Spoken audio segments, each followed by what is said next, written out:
Good evening, everyone. Can you hear me? Can you see me okay? Okay, I see folks still rolling in. I will not delay us too much because there will be a replay. So I'm going to go ahead and I'm going to jump right into it.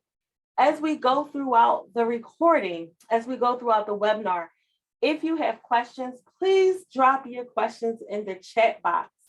If we do not cover your questions on the webinar, we will be rolling out emails or we'll post them on social media if we get really popular ones, and we'll get you guys and girls some responses to your questions. So without further ado, we just want to jump right into it. So can you all see my screen okay? We had a little bit of technical difficulty earlier, but I think we rocking and rolling. I think we're doing all right. Can we see my screen? Yes, okay. So can y'all believe that it is tax season 2021 in year 2022 already? So welcome to the Childcare Tax Readiness Webinar. This is the 2022 edition. Hello, New Jersey. This is our third annual year doing this. And the theme for this year, not just this tax season, is always be ready so you don't have to get ready. Are we ready? Are we really ready for tax season 2022? We're going to find out. So we have a full agenda here today. I'm going to introduce myself to y'all in a minute. I was raised better than that. I won't be rude for too long. We have a little bit of housekeeping items that we need to address. We'll touch on a little bit of some of the tax law changes for 2021. We still have the tax effects of PPP, EIDL grants. We're going to talk about what those tax effects are. We're going to talk about your entity types because entity is important. We're going to talk about the difference of home versus center. I do realize we have a nice mix of homes and centers here, so we don't want to leave anyone out. We're going to talk about bookkeeping and documentation and why that is important.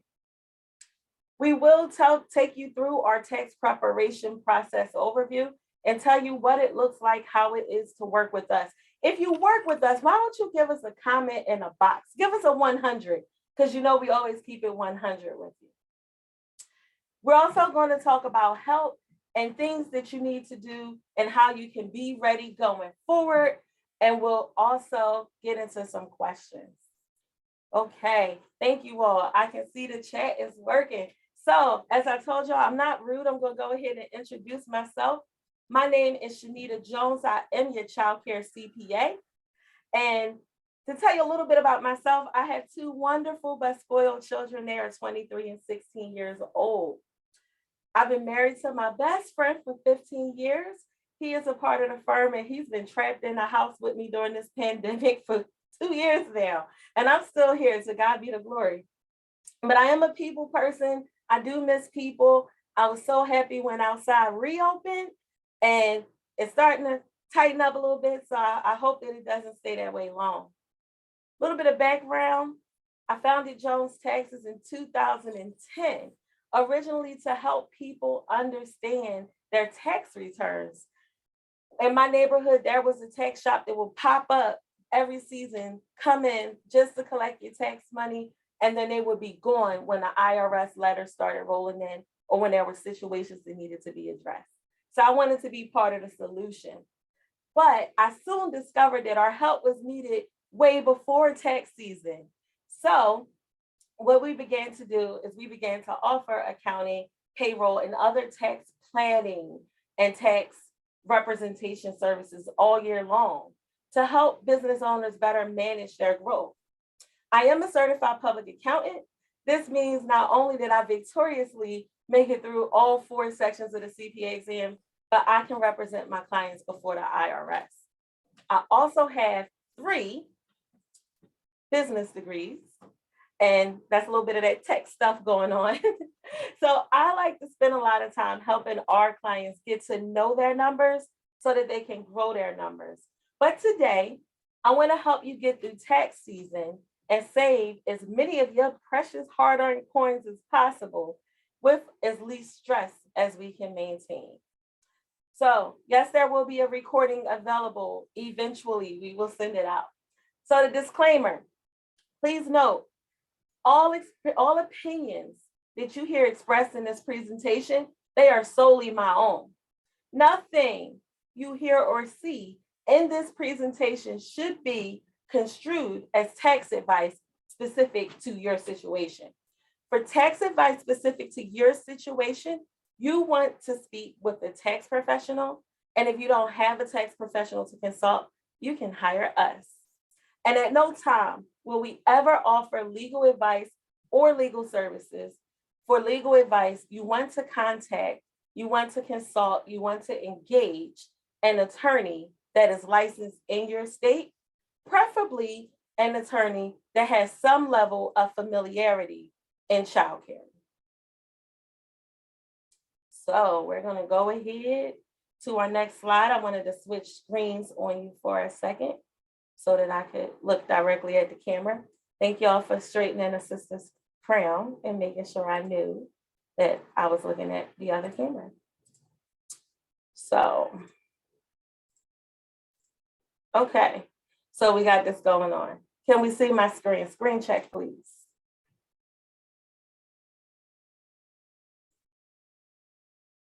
Okay.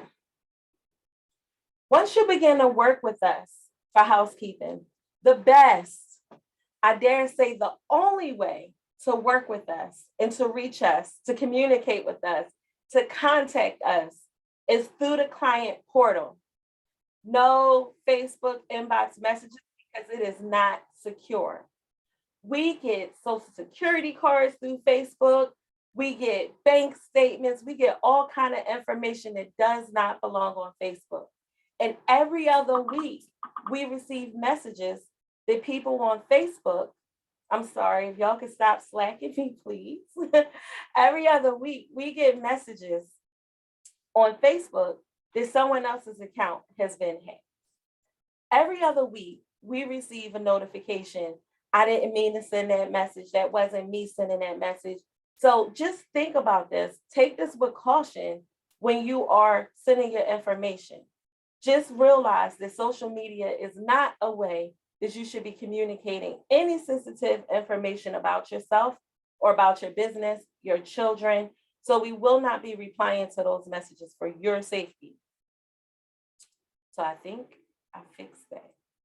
Every year something happens, right? To God be the glory. So while we're straightening this back out, I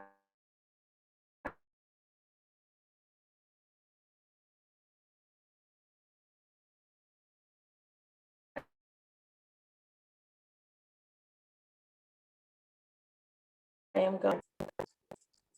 Okay. Okay. So all sensitive information, passwords, account numbers, and social security numbers, any tax forms, we want you to share that with us through our secure forms or portals. We actually have our IT people setting it up where if you email us an attachment, we want it to be blocked because we don't want to receive it and we don't want you to send it that way. You can send it to us, but we don't know what's between you and us. The portals and forms we use, they're encrypted with bank level security or IRS approved level security, and we see even what happens to banks. We do not offer any tax training or any tax preparation assistance at this time for those that would like to do it themselves. And as you see, last year they said we didn't offer tax or accounting, but this year we do have an accounting program, but we do not have a tax program. Point number 4, for insurance purposes and licensing purposes, we are only allowed to give specific advice to clients that we are actively engaged with because everyone's situation is different. And I always give you this analogy of if you go to the doctor and the doctor gives you some antibiotics, we've all done it. I know I have, and you have a little left over, and then one of your family members present with symptoms similar to your own, and you say, well, I still have some, whatever the medicine is, and you give it to them. If you give that person that medicine and you're unaware of their medical history or whatever else they're taking, you can kill them. And if you take advice that was given to someone else for their business, you could kill your business. So you want to make sure you have the right dosage, the right prescription for your situation. And then the last housekeeping point that I want to share with you is we will not begin your tax or accounting work until we have everything we need in place, including payment. And this applies to everyone. Why? Because this helps us to operate efficiently and accurately. So if you piecemeal send things over, which we don't recommend, we need you to let us know when you're finished, because then and only then will we begin. Because I see, we do a lot of amendments because people didn't have everything in, they forgot something, and they needed to go back and add it after the fact. That costs money, it costs time, it costs stress, and it makes you a higher candidate to be audited because you're consistently changing things that you said before. So in accordance with that, you will be contacted for any additional questions or information that we have, and then also for a final review or discussion about your tax return. So 2021 has been an adventure, but I want to do a quick poll check just to make sure that everybody can see me and hear me okay. I'm gonna leave this on the screen for a second, and it reads, is my speaking speed okay? I've been told I talk too fast. So if I'm doing it again, let me know and I'll slow it down.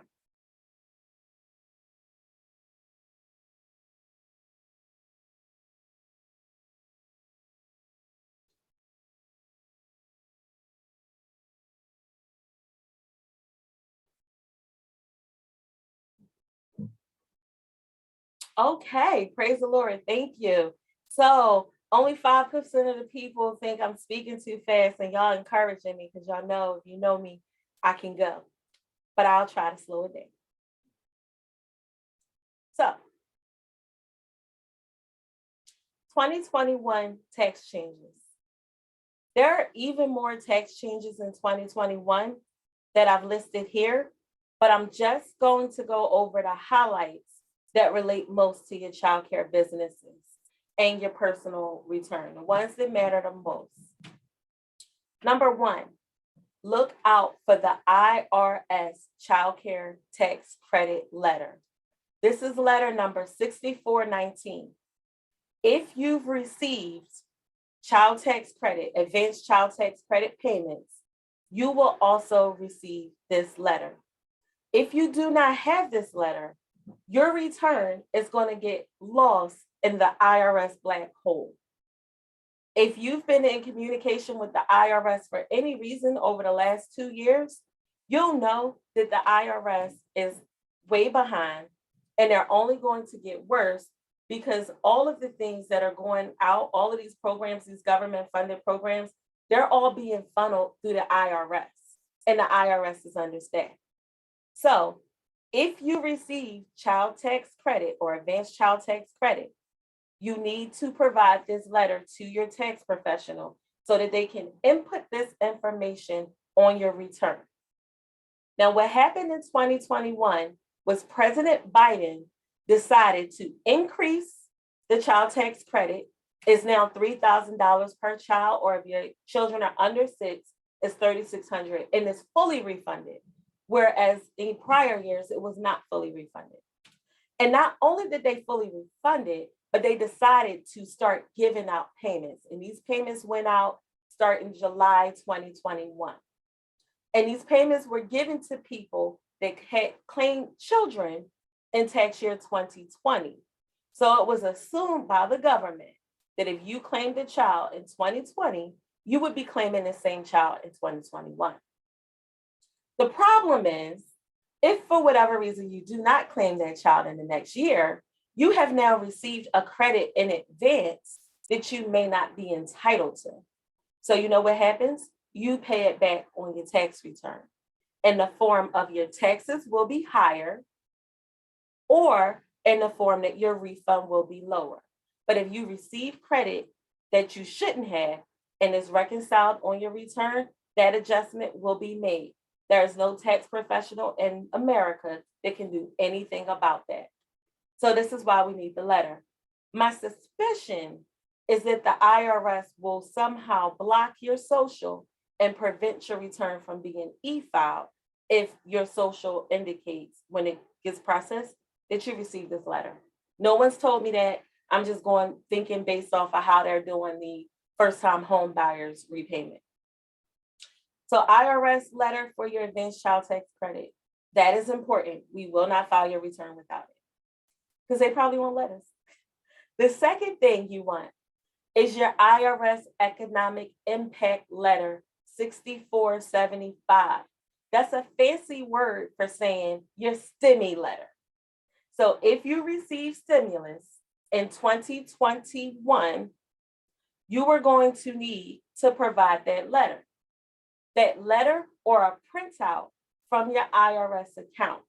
And the reason you need this letter is because, again, just like last year, if you were entitled to receive $1,400, you are going to get it on your tax return if you never received it. Okay? So that's what I want you guys to make sure you have that with your return. If you don't have these letters or if you didn't receive them, they should come to you by the end of the month. If you don't have them by the end of the month, then you can go on irs.gov and you can pull a transcript of your account. We will be offering that service to persons that would like us to prepare their return, but we will be charging for it. We don't even want to charge for it. We don't really want to do it. We want you to have your information, but we will do it.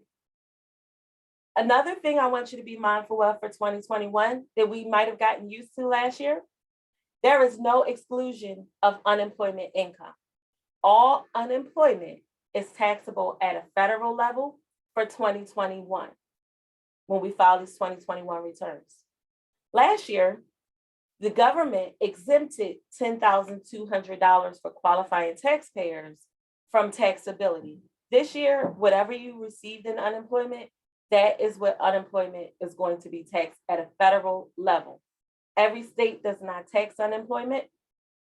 And last year, as we know, New York was among the states that did not participate in that exclusion. So if you received unemployment this year, it will be taxable. It was reportable either way. And the final big thing that I want to point out, which I kind of touched on, but just to reiterate, the child tax credit did increase. So you probably will receive a lot of requests from your families for their child tax credit letter because your families are going to want to make sure that they're receiving their refundable portion of the child tax credit. So I don't understand where my screen went. That's okay. So the next thing.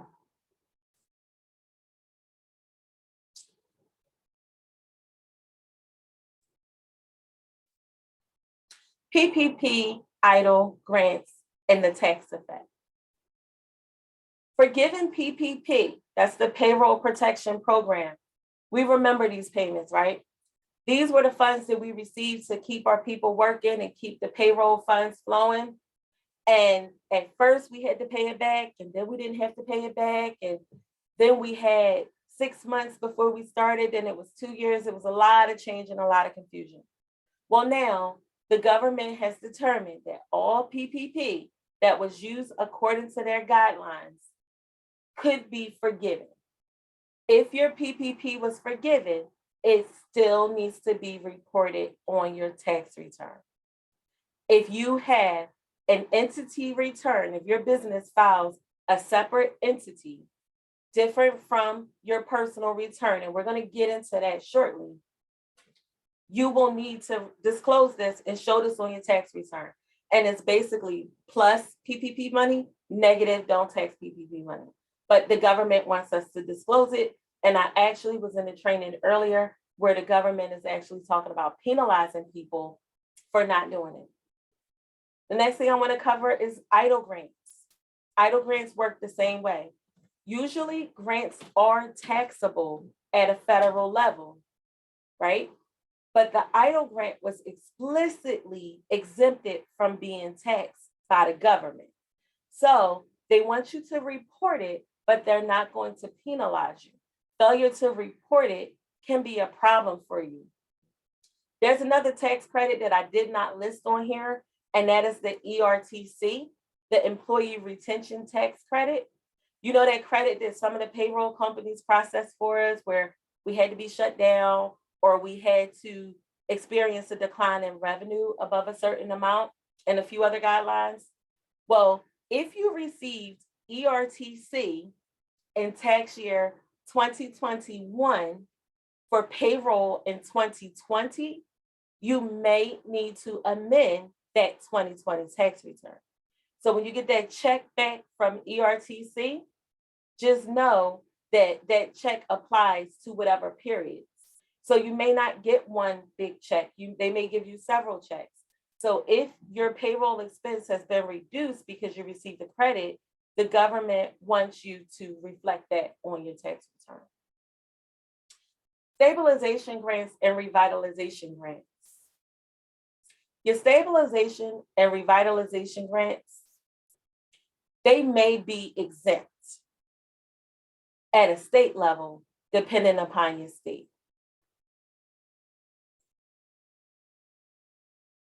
Okay, so I have another question for you all before we go into our next thing. Can we all see and hear me okay? I want to know, do you know what is your entity? Do you know what your entity is? Do you know which tax form you file? Let's talk about it. How many Schedule C filers do we have? How many 1120 corporation filers do we have? Do we have folks here that don't know? It's okay to not know. We are going to get you free today. I'm going to tell you how to find out. If we have too many people that don't know, we're going to stop and we're going to talk about how to find out. What about S Corps, S Corporation? Last year, y'all made fun of me on my pronunciation of S Corp. How many S corporations do we have? And is your entity a 990N or a 990EZ? Okay.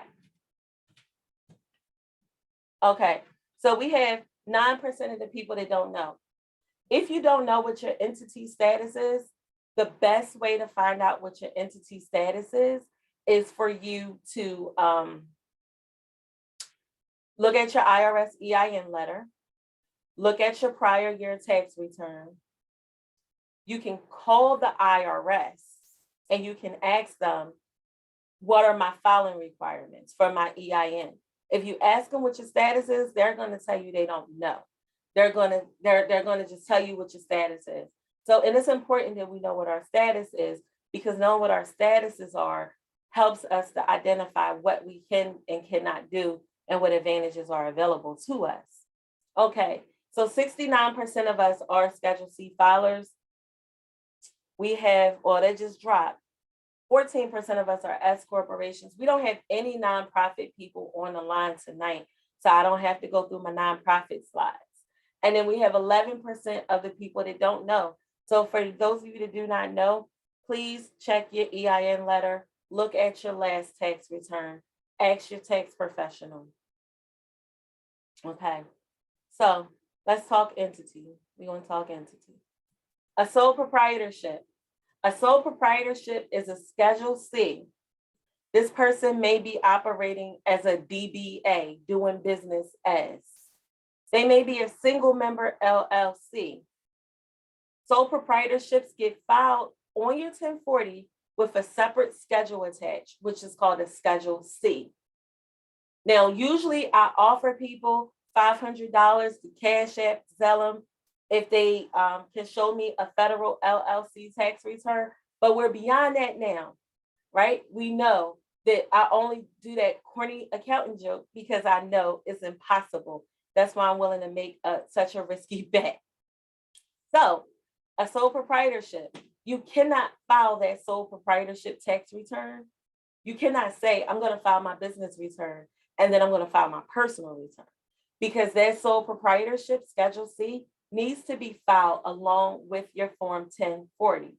So if you are having your taxes prepared and you are a single member LLC and you have not made any election to be anything else, if you are a DBA, if you're just operating under your own name with a 1099, you're filing a Schedule C, you are a sole proprietor. Your LLC exists in your state where you formed it, but the IRS doesn't care about our LLCs. In fact, they have a term for it. It's called a disregarded entity. So a LLC only exists at the state level. There is no federal LLC tax return. So when you call to talk to myself and my team, and we ask what is your business, no one is going to tell us an LLC, or they'll hear that speech, and nobody likes to hear that speech. There are more business legal entities, but these are our tax entities, and that's why we're covering them. Partnership. A partnership is two or more people engaged in business together. These two people may have an LLC in their state. LLC, folks, stands for Limited Liability Company. They may have an LLC formed in their state. Two or more people. They're called members of an LLC, and each person will receive a K1. K like kangaroo, 1 like the number 1. That K1 you get from your partnership is going to get filed with your personal tax return on a Schedule E like Eric. What this means is if you're filing a partnership tax return because you have a partnership, you will not be able to include any business expenses on your personal return because they go on a partnership level. And this is one of the reasons why, ladies and gentlemen, childcare CEOs, this is one of the reasons why we ask you to submit all of your information together. We ask you that because we know if we do your business return and then you go dig in the archives and find some things that you missed and you give it to us with your personal return, it's going to be disregarded, just like that disregarded entity we talked about. And then we're going to pause and see if we need to amend the business return so that your K1 can be updated. An S corporation works the same way with the K1, except an S corporation could exist with just one person. It could have one member, or it could have up to 99. And there are some instances where there could be more if there's closely related parties, but for simplicity's sake, let's just say it can be 99. A S corporation needs to file a Form 1120-S like Shanita, and that S corporation return must be filed prior to your personal return. Because something from that S corp, your K1, I like to explain it as a receipt from your S corp or your partnership. It needs to be filed with your 1040. I want to tell you something else about an S corporation. S corporation owners need to be on payroll. You must pay yourselves a reasonable salary. The IRS is coming down on that, so much so that a lot of preparers, we will not prepare your return if it's just completely unreasonable that you weren't on payroll, because they're imposing preparer penalties and they've increased them. So the penalties that they impose, honestly, are more than some of the tax returns are billed out for. So it's going to be very difficult to find someone to prepare your S corporation tax return if you're not following the rules and you're not in process showing that you're following the rules where you have a leg to stand on. Next up, we have the C corporation. The C corporation it does not include a Schedule C. We'll need to update that slide. The C corporation, I copied it for format. The C corporation files a Form 1120. C corporation is a separate entity in and of itself. But I want to tell y'all something about the C corporation. There are no owner's draws from C corporations. If you have a C corporation, and I'm not going to ask anyone to raise any hands. If you have a C corporation and you take owner's draws from it, which don't exist, that's actually a dividend, and that is not deductible.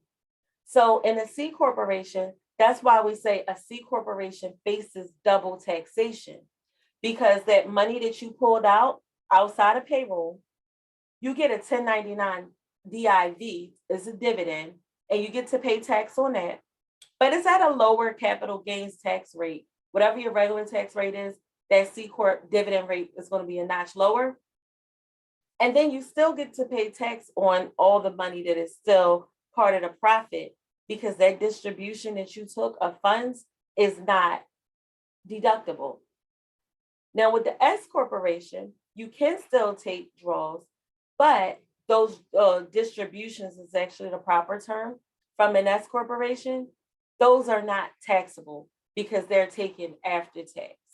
S corporations and C corporations are required to be on payroll. Next up, we have the nonprofit. We don't have any nonprofit people in attendance, so we're not going to spend a lot of time on it. But nonprofits file a Form 990N if they've received less than $50,000, or they may file a 990 easy, or what I call a straight 990, because that's all it is.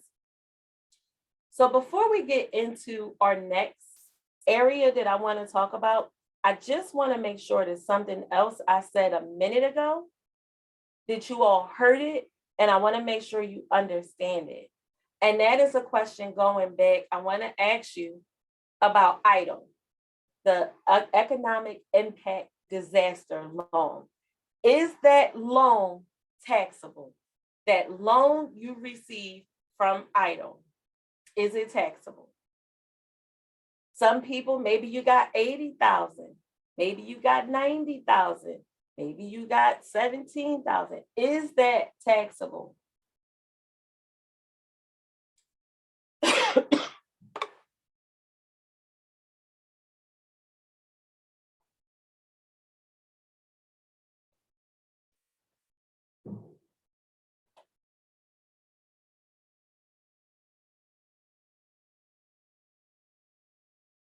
Okay, folks, childcare CEOs, Houston, we have a problem.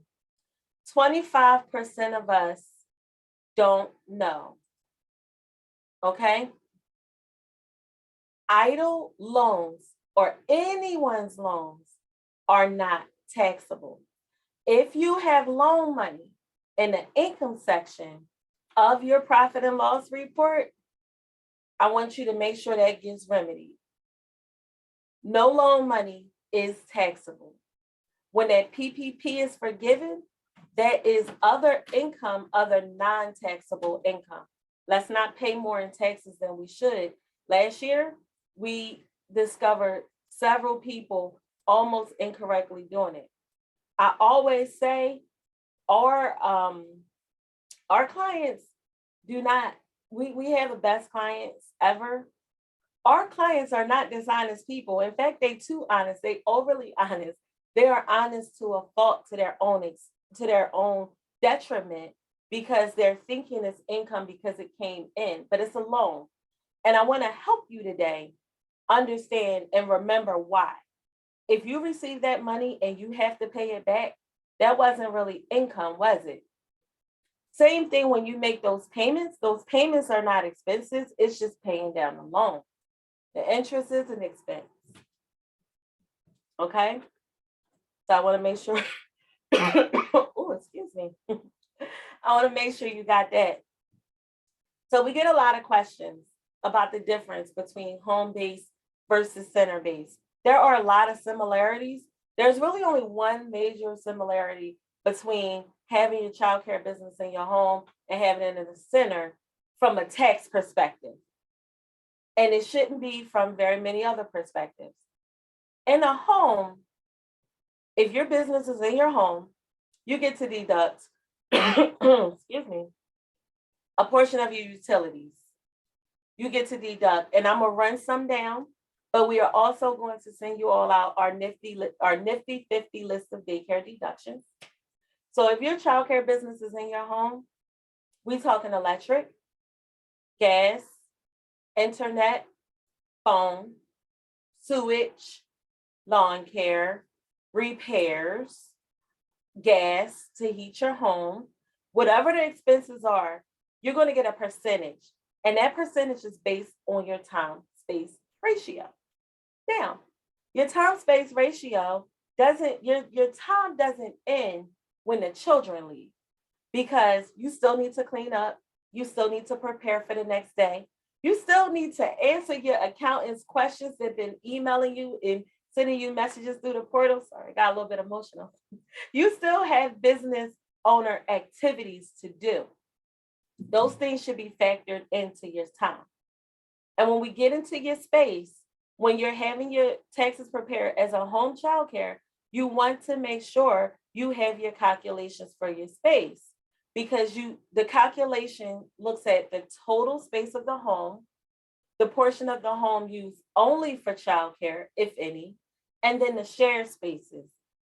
It looks at the amount of hours you're open for the year, and then that's how the calculation is put together.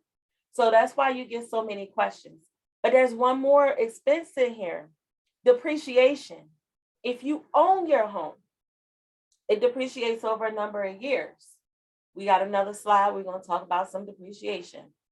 If you own your home, that wear and tear from using your home for business, you get a percentage over a number of years. And a home used for business is 39 years. Okay. Now, if you're in a center, or if your home is rented, the same thing applies for your rent. You get a percentage of your rent. No mortgage. Mortgage payments, no. Mortgage payments bad. But we do get property tax, a portion of that, and mortgage interest expense. Now let's talk about if you're in a center for your space. In the center, all of the utility and all of the rent costs are deducted. But there's a third column, there's an imaginary third column there that you can't see. And this applies to people whose childcare businesses are in a center, but their primary office or their primary work location is in their home. If you are a childcare center owner and you have an administrative office in your home, some of our clients don't go into their childcare businesses every day. In that case, you also may qualify for some additional deductions that would be determined during your tax interview. You'll just want to make sure your tax professional is aware of it so they can ask you the appropriate questions. Furthermore, even if you're in a center and maybe you go to work every day, but you do maintain the office, you still can get business use of home expense for that. And again, that's going to come with additional questions. Please don't be frustrated with your tax preparers this year if they're asking you additional questions. Be happy because they're capturing additional expenses. And please be patient with them if things are taking longer than usual, because as I stated before, the whole financial industry dealing with the government, it's been rocked upside down. And so many of my mentors have decided to retire and walk away from tax prep. So we are also in an industry where less people are coming in because it can be stressful. There are not new people coming in, and old people, or when I say old, I don't mean age, don't beat me up, but seasoned professionals are leaving at a faster rate than new people are coming in. Homes and centers, 1099 income, all your cash you receive, all your credit cards you receive, all your collections, all of these things are reportable, whether you're in a home or a center. Thank you, ladies, for dropping your questions in the question and answer box. That is the best place to see it, because that's where I'm going to look when we start responding. So thank you. You need to report your 1099 income. There's been a lot of fuss on the internet lately about the changes to rules concerning 1099 income. I just want to let you know the rule has not changed. The rule has always been, as long as I've been in the game, if you receive $400 or more in income from self-employment, working for yourself, it's reportable. The only thing that has changed or is changing is that the banks are going to report it at a lower threshold.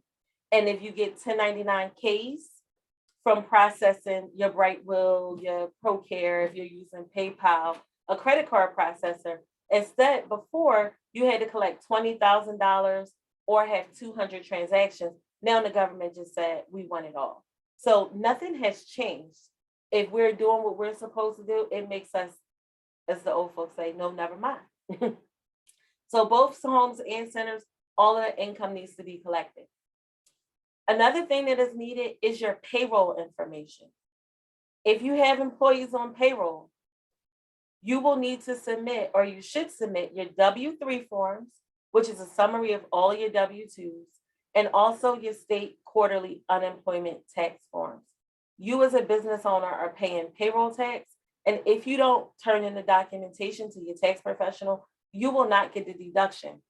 Please note, your tax professional is not doing your accounting unless that's what you want them to do, unless you show up and say, listen, I don't have a profit and loss, I don't have anything, can you do it? Then they absolutely are responsible. But if you show up to your tax professional and you don't have all your information and they don't ask you over and over again and beg you to please give them what they asked for, they are not at fault, because as business owners, we're responsible for having financial reports to contain all of that information. We do get a lot of clients that way because we are thorough and friends tell friends, but it is your responsibility ultimately to provide complete information so that you get everything you're entitled to. The other thing we're going to need is 1096s and 1099s for independent contractors. So if you have a question, that Q&A box, please, and not the regular chat.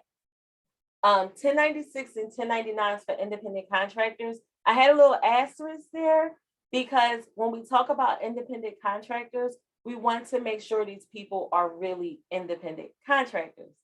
If you have people on payroll that should be on, if you have people you're paying as independent contractors that should be on payroll, you could end up having the state come in and come down on you, reclassify it, penalize you, and then that will only make your unemployment rate go up even higher than it may already be. So watch yourself.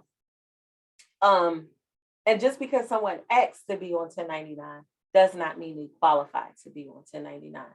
I have represented taxpayers in cases where both parties had agreements and wanted to be 1099, and the state said, nope, we're not having it. And that's what happened.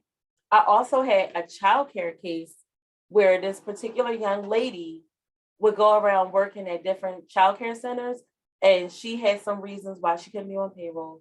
And she would go work at these centers, end up getting let go, file for unemployment, knowing she was on 1099 and asked to be, and then she would just move on to the next center and the next center and the next center.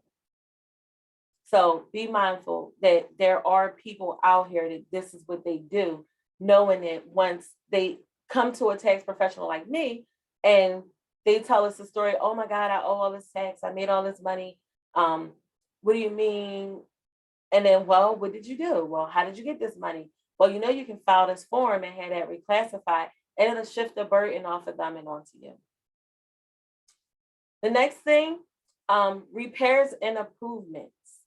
If you are in the home, in the center, this is a difference, ladies and gents. If you are in a home, only a percentage of that, if it's an improvement, let's say to your front door, only a percentage of that is attributable to your business use. If you're doing an improvement and it's just in your childcare area, an exclusive area, then that could possibly, see the disclaimer language, be 100% deductible either that year or over a number of years via depreciation. If you're in the center, all repairs and improvements are going to be generally deductible. So just out of curiosity, to make sure no one is falling asleep on me, are you a home-based childcare CEO? Are you center-based? Are you both? Or are you one of the people that joined us that are not open yet and you are just collecting information so that you will be ready?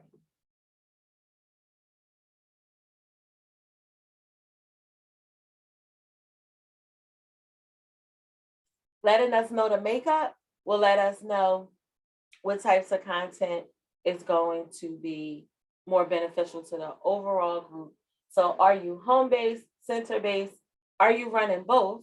Or are you not open yet?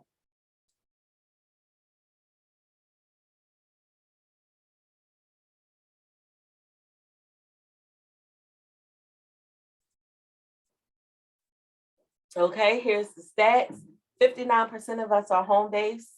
10% of us are not open yet. Welcome. Bless you. I hope you are on our mailing list and on the YouTube channel and receiving and consuming a lot of the content. We have some people running both at 5%, and then we have 27% that are center-based. The only category that I didn't list is multi-center owners. How many multi-location owners do we have here? Multi-location or multi business owners with multiple childcare businesses. You can drop it in the chat box for us.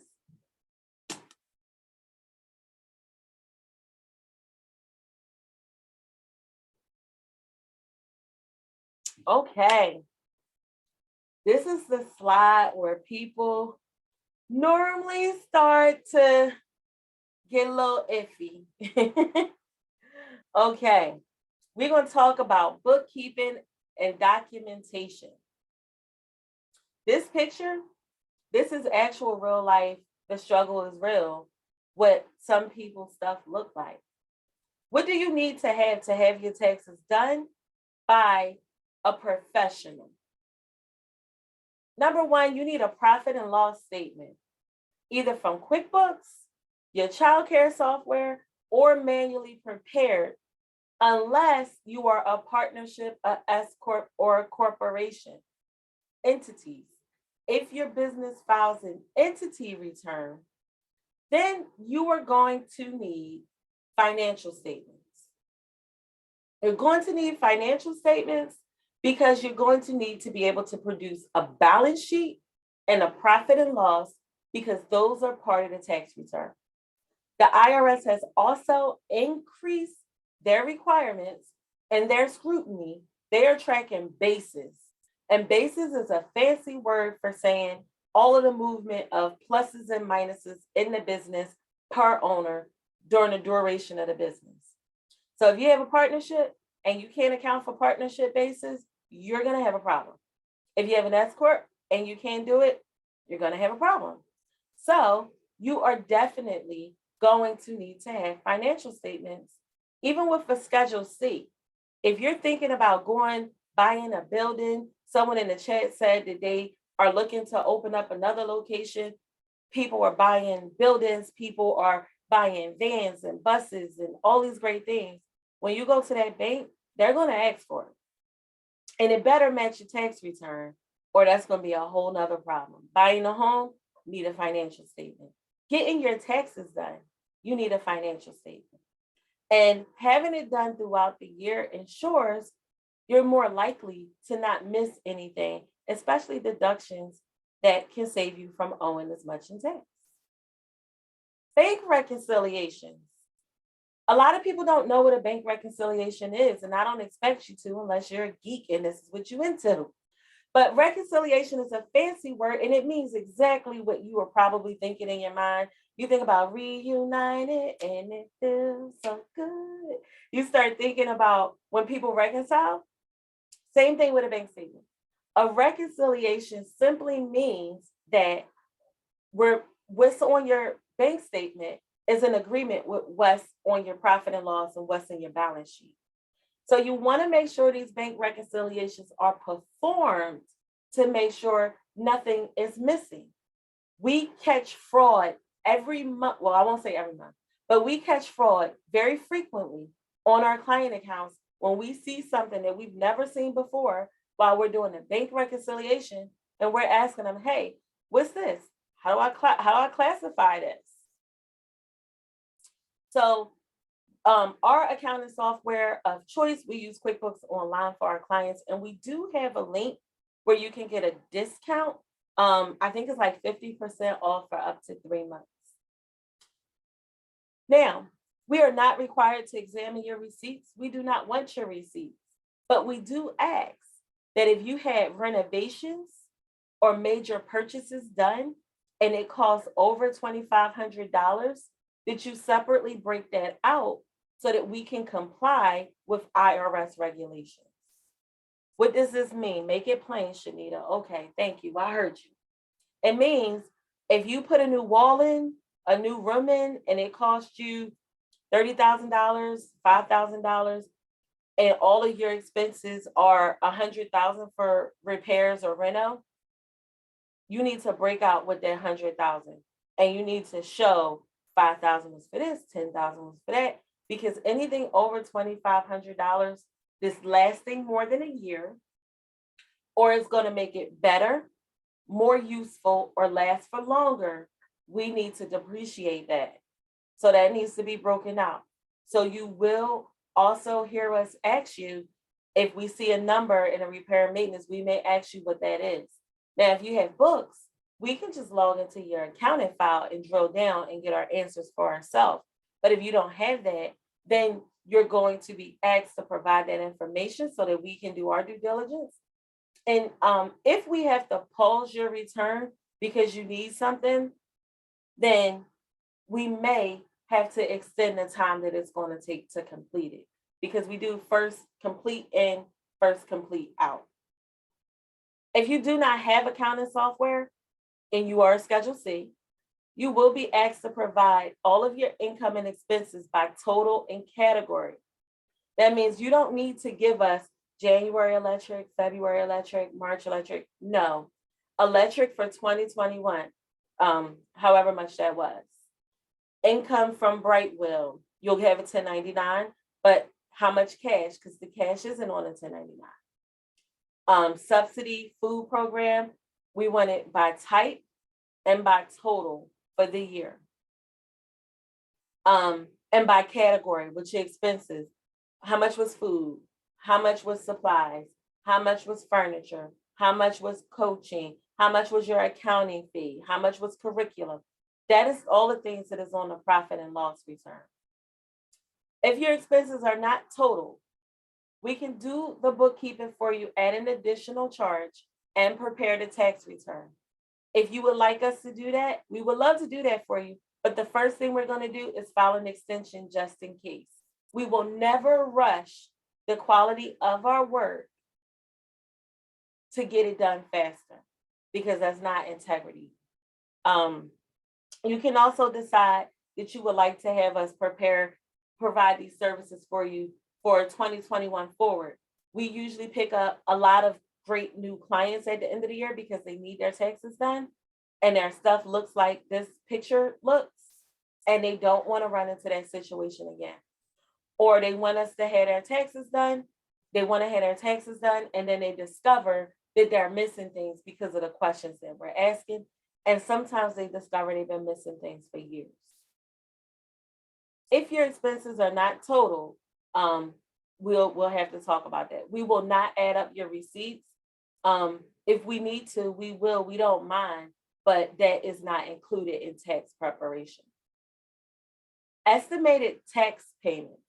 If you made estimated income tax payments for 2020, and let's just say 2021, please provide the IRS printout so you can receive credit for these payments on your tax return. I'm not talking about paying your taxes that you owe from last year or the year before. I'm saying if you prepaid so that you wouldn't owe or wouldn't owe as much, provide that information for us. We ask you to just get an IRS printout. You need to go in there anyway this year, possibly, to get the information for your stimulus and your child tax credit, because none of the accountants in my circle are preparing returns without it. Because when people want to rush, oh, I got to get a mortgage. Oh, I need this. This is going on. I need this scholarship. My kid needs college. When you allow people to rush you and they miss things, they tend to get upset that you allow them to rush them. So we are just being completely transparent and honest now, letting you know that you really need to take that extra time to get that, because it could be the difference between you owing and you getting a refund. Let's talk about co-minglers. I don't know if my girl is on here today that said it's not a co-minglement. She said it's actually an entanglement. If you co-mingle, meaning you did personal things in your business account and you did business things in your personal account, do yourselves a favor. Write this down even. You want to check all your bank and credit card accounts for deductible items that you might miss. True story, I have a friend up in Philly, known her for years. Follow her on Facebook, and she did amazing work to her childcare center. She did new signs, she had new carpets, she had new paint. It was beautiful. It looked fun. I want to be a student. And when she did this, guess what I found out? She turned in her transactions. I didn't see any of these expenses on the information that it used to look like this at one point, I presume. And she threw it together to give it to me because she was in a rush. She was trying to buy a house. And then she kept rushing me after she kept giving me one thing at a time, right? She did all of that. And I said to her, girlfriend, how much was the new rugs and the new signs and the paint? You did the thing last year. And she told me, I said, well, your numbers, your expenses look pretty much the same as they did before. I said, what did you do? And she said, no, I got everything, Shanita. I added it up. And I said, where your husband? And I said, ask your husband, where'd y'all pay for that? Guess where it was? The husband paid for it on his credit card and out of his bank account and on his Home Depot card.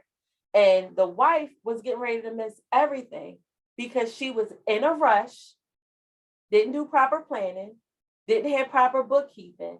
And by the time I got done with them, they went from owing $28,000 down to owing $7,000.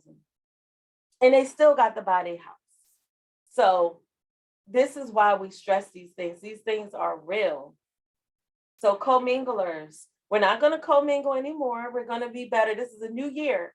If you've been saying, I'm going to get my life together in the new year, this is the new year. Do not let another year pass you by and let opportunities pass you by and deductions pass you by. Ain't nothing to it but to do it. That's what Martin said. The other thing, I know we talked about this, but this is so important that I decided to put it on another slide intentionally. And I got it in yellow to make sure you see it. Those letters, 6419 and 6475 from the IRS for your stimulus, economic injury payment, impact payment, and for your child tax credit. It is imperative that you have those letters or a transcript. Sending me a bank screenshot is not going to be sufficient. Sending me the amount that you multiply by 12, not sufficient. Because if it's wrong and it's a problem, I am not responsible. So I don't do anything I can't accept responsibility for. So I need the letter. Now, we're going to talk about some common mistakes and misconceptions. And this is actually one of my favorite topics to talk about. Before we get into these common mistakes and misconceptions, just out of curiosity, now no one can see your name, so there's nothing to be ashamed of. Do we have a profit and loss statement and a balance sheet? Do we not know what it is? If we're just getting started, you may never have heard of a balance sheet before. And that's okay. We actually did a training called Healthy Daycare Financials a year or so ago. I might roll it back out soon. And we actually went step by step, taught you what these things were. Our students in the Childcare Accounting and Business Academy, we are moving into this section next, and I'm so excited about it. So I'm gonna leave this up a little bit longer because we only have about 60% participation, and I wanna make sure that we are all woke. It's getting late. I'm on the East Coast. I don't know where you're at. I see Texas in the building. I love Texas. Texas is trying to steal me. I think Texas wants to be my new home. I really like it there. And y'all don't have state income taxes. That just make it even better. Not sure if I'm ready to leave my state with no sales tax. Only accountant would pick where they live based on tax, right? So I'm gonna go ahead and end the poll now, and we're gonna talk about these results for a second. So congratulations, 54% of us have a profit and loss and balance sheet. That is awesome. 37% of us do not. If we do not have one, we need to be ready so that we don't have to get ready, but we can help you get ready. We can help you with that. And we can not only help you with that by doing it for you, but we also have the Childcare Accounting and Business Academy where you are taught to do it yourself with our support and guidance, of course. See, y'all Texans, y'all made me feel at home, and I done got 3 invitations. See, maybe God trying to tell me something. And for the 10% of us that do not know what this is, keep an eye out. There will be a training in the future where we're going to go into depth. But in the most simplest terms, a profit and loss shows you your income and your expenses and your net profit. And the balance sheet shows your assets, liabilities, and equity. And see, Diana, I was tempted to go there, but I'm a Philly girl and I can't go there to see the Cowboys. Darn. So let's talk about some common mistakes and misconceptions. Numero uno, mortgage payments are not deductible, never. It doesn't matter if it's in the business name. It doesn't matter if it's in your mama name. It doesn't matter if it's your name. Business mortgage payments are never deductible. The interest and depreciation are the interest on that note. If your mortgage note is $2,000 and $1,700 is principal and $300 is interest, that $300 is. And if you're in a home situation, then whatever your time space percentage of that is deductible. Okay, so we're not going to try to deduct mortgage payments, and we're not going to call mortgage payments rent and give it to our tax professionals, because bear in mind, when you sign that tax return, if you gave them bad numbers and they use bad numbers, you're in trouble. Look at your return where you sign it. Say you sign it under penalties of perjury. Now, I'm not an attorney, but I know that means I can go to jail if I lie. That's the translation. Okay, so no mortgage payments are deductible.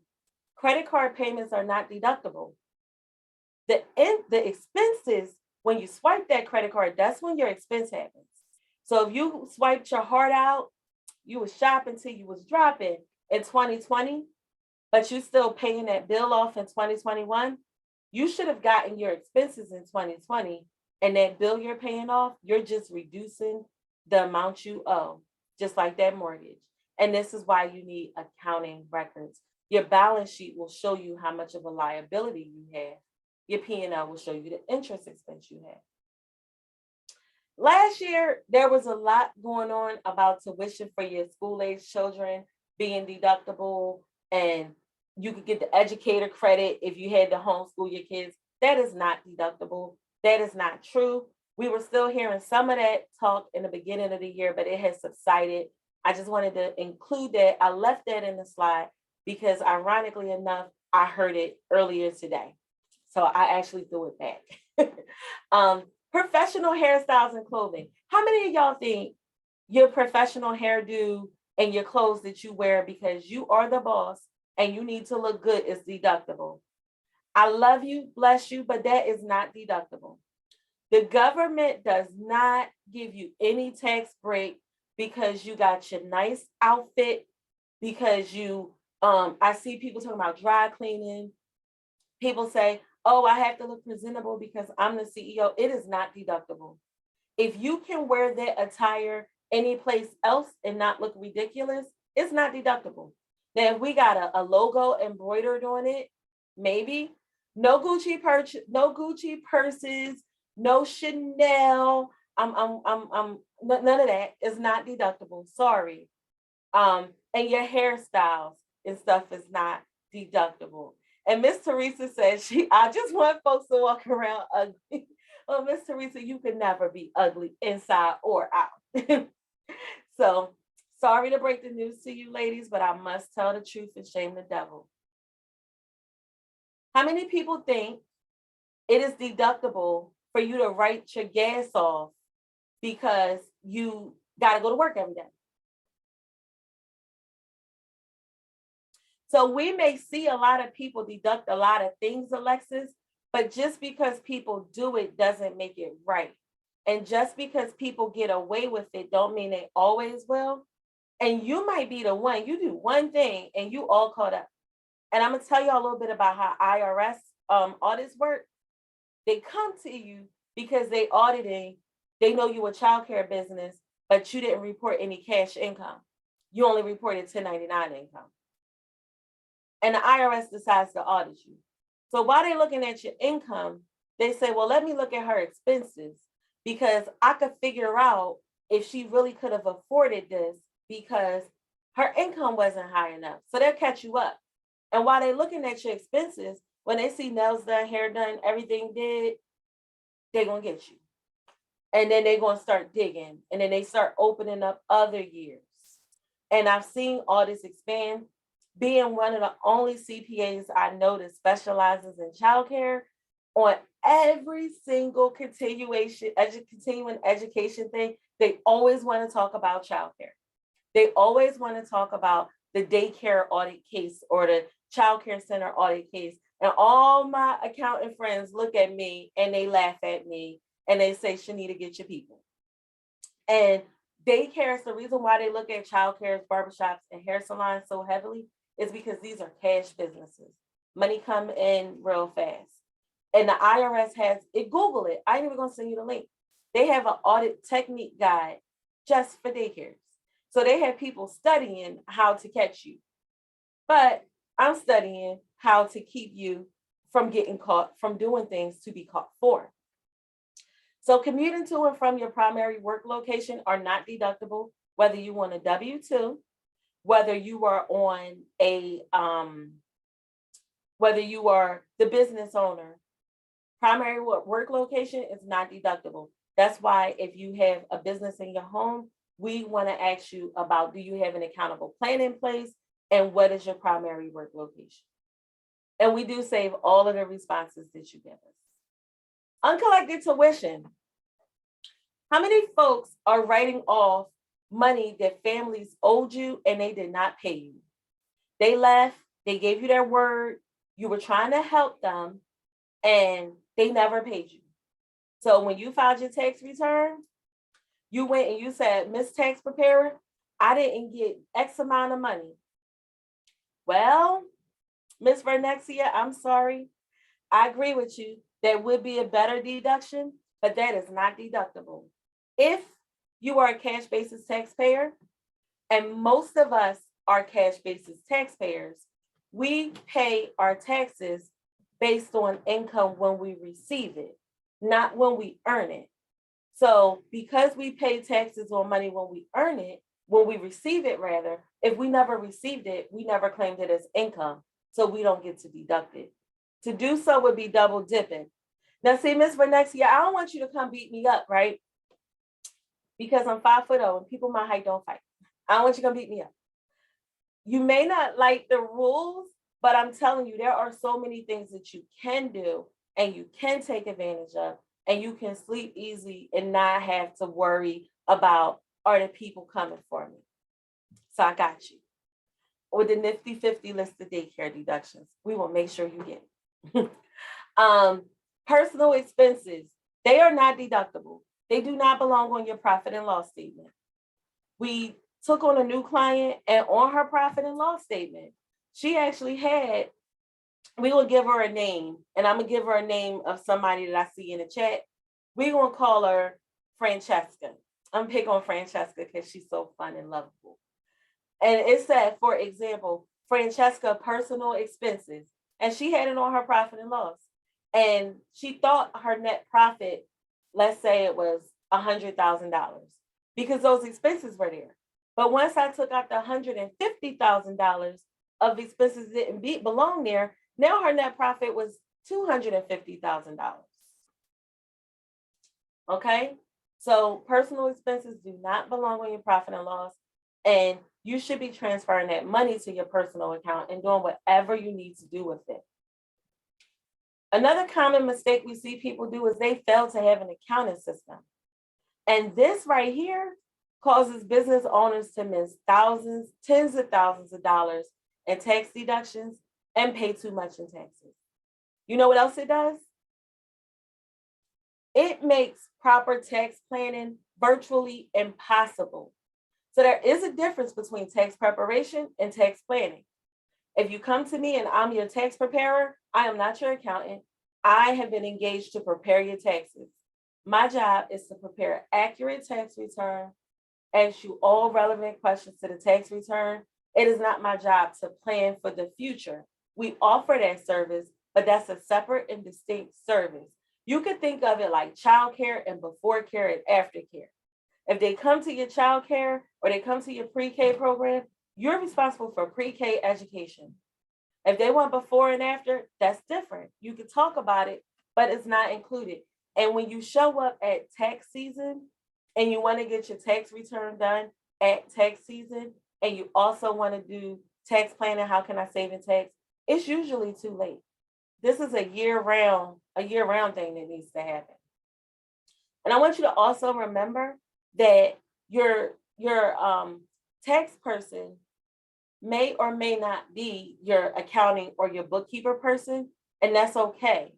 But you should have some element of planning where, if your situation is like that, where you periodically share your accounting, your profit, where you are year to date with your tax person if you want them to plan. Ms. Vernexie about to come get me again. You cannot deduct both your mileage and your gas. You get one or the other, and restrictions do apply. This is a little bit more of a complex situation, but you don't get both. Now, we do ask you when you come to us, how many miles, and make sure you're keeping your miles. There's an app called Mile IQ, and in Mile IQ, when you pick up your phone and you start driving, it counts your miles. And then it's smart enough to know that it's this many miles from here to there. And you want to track your miles because mileage is just about one of the only things that I have ever seen people lose in an IRS audit where they had no compassion for our clients. So we do offer IRS representation. So we have seen people get in trouble for a lot of things. And what they do is you are required to keep a written log, okay? So with car deductions, and that's not what it's called, but that's what we're going to call it for the sake of our conversation. You either get the actual expenses or the standard. Now, the actual, that's your gas, your toll, your lease payments, not car note, lease payments. You get a portion of the depreciation. But once that car is fully depreciated, once that van, that bus, that truck, that vehicle is fully depreciated, you can't say, okay, that's done. I'm going to go do mileage now.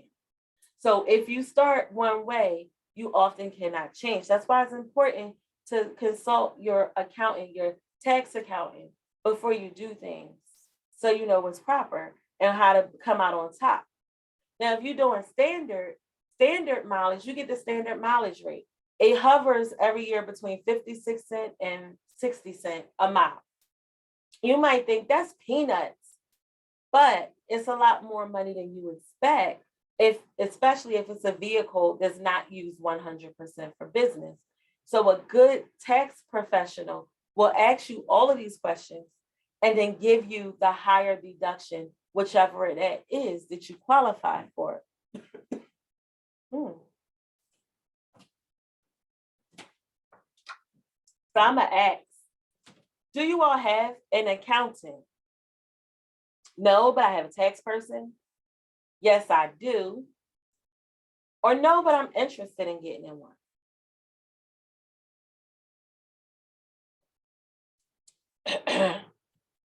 And yes, ladies and gents, the poll is to keep you engaged and to also allow for water breaks.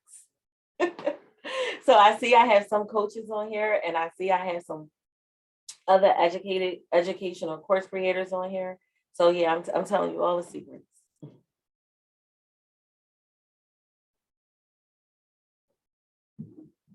Okay. So only 28% of us have an accountant. 28% of us have one. 42% of us have a tax person, and 31% is interested in getting one. If you have a tax person only, that person's job is for you to show up and I'm going to do an accurate tax return, follow the law, ask you the appropriate questions. That's it. They're not obligated to send you notifications. They're not obligated to ask you, what are you doing, and make sure you're doing it right. That's not their job. For the people that don't have one, that's interested in getting one, that's great. You want to make sure you pick somebody that is ethical, that jives with you. And if this person is also going to be your tax person, don't go for the person with those memes on social media. 1 kid, X amount of money, 2 kids, that amount of money. If you see that, just go the other way. If they represent themselves as a certified tax preparer, go the other way. No such thing. Doesn't exist. If they're influencing or encouraging you to do illegal things, be leery, because guess what? You sign that tax return. If you sign that tax return and they've used some kind of deceptive methods to get you a better outcome, you're going to be the one to get in trouble, not them. You can tell the IRS, he made me do it. And they're going to say, yeah, but that's your signature. And if you are not signing your tax return, if your tax person is just submitting your tax return on your behalf and you are not signing it and you are not seeing it and you don't have a copy of it, you might want to go have a discussion with them.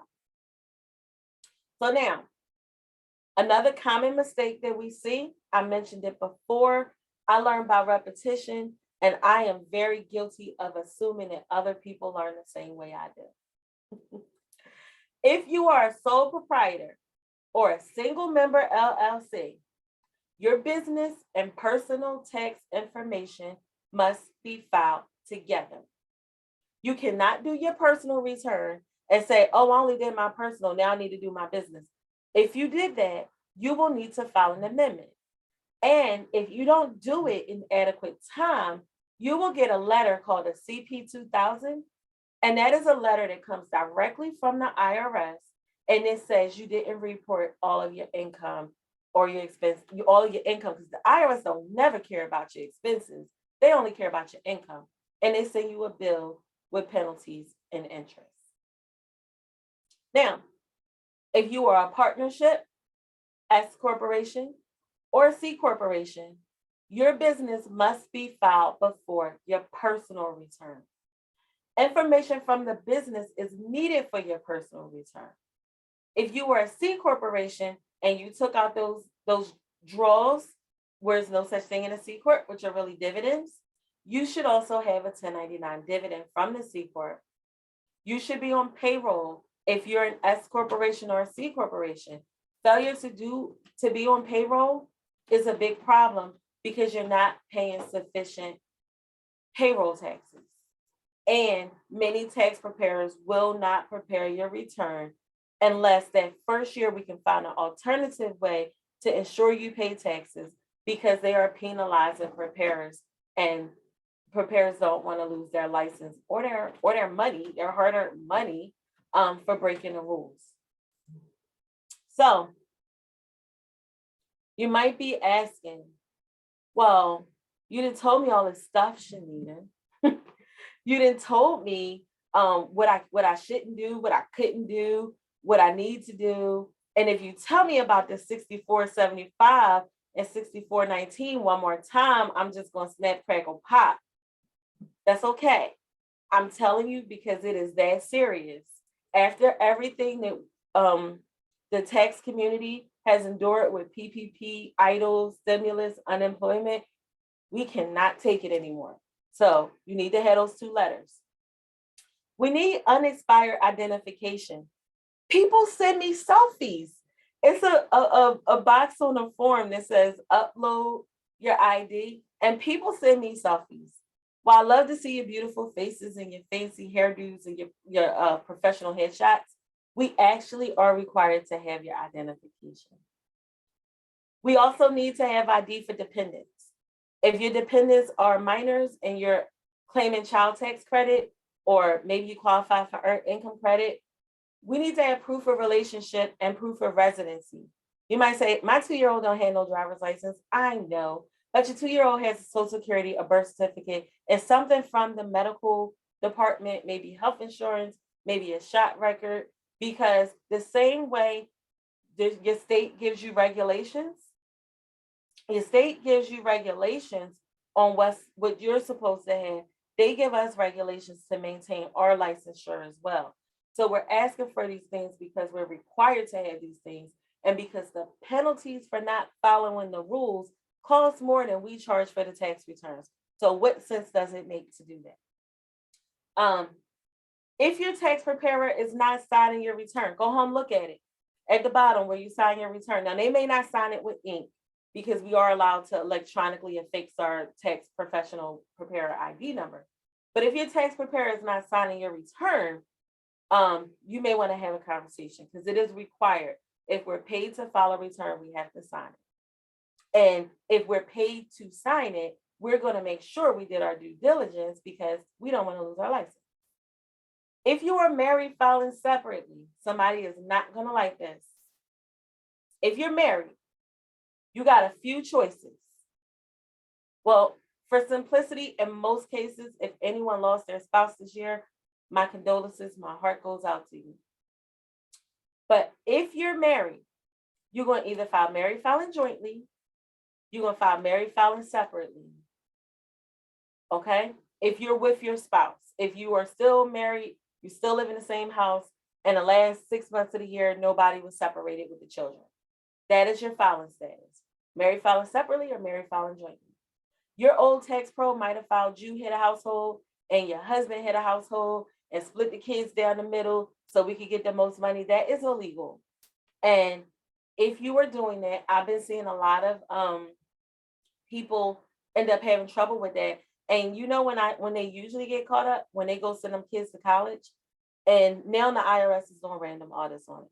So if you're married filing separately, if you and your spouse are not filing together, we have to include your spouse's social security number and date of birth. If you cannot provide that information, we will give you a hard copy of your tax return after we prepared it, where you can sign it and try mailing it to the IRS that way. And the reason the IRS wants this is for two reasons. Number one, if I'm married and my husband's married, they want to make sure I'm not over here filing head of household claiming my 6 kids. I don't have 6. And my husband ain't over there claiming our other 6 kids, and we coming up. The second reason is if I'm itemizing and Karan, my husband, is itemizing, that's fine if we have different itemized deductions. But if I'm taking a standard and he's itemizing, they need to know about that. So if they have my social and his social on one another returns, it's easy for them to catch it. So this is why we ask for your spouse's information, even if you're filing separately. Now, if you're married and you and your spouse, I'm sorry, I hope it worked out how it's supposed to, are separated for the last 6 months of the year, and you care for a minor child or minor child, then you may qualify to file as head of household. But if that's not the case, this is your filing status. We do not ask what the filing status is on any of our organizers, because the taxpayer doesn't determine what the filing status is. That's our job to determine what the filing status is. We also require that you give us your EIN letter for your business. We get a person at least once a month that does not know what they are supposed to file for their business. And they don't know because it wasn't communicated clearly to them from their last professional.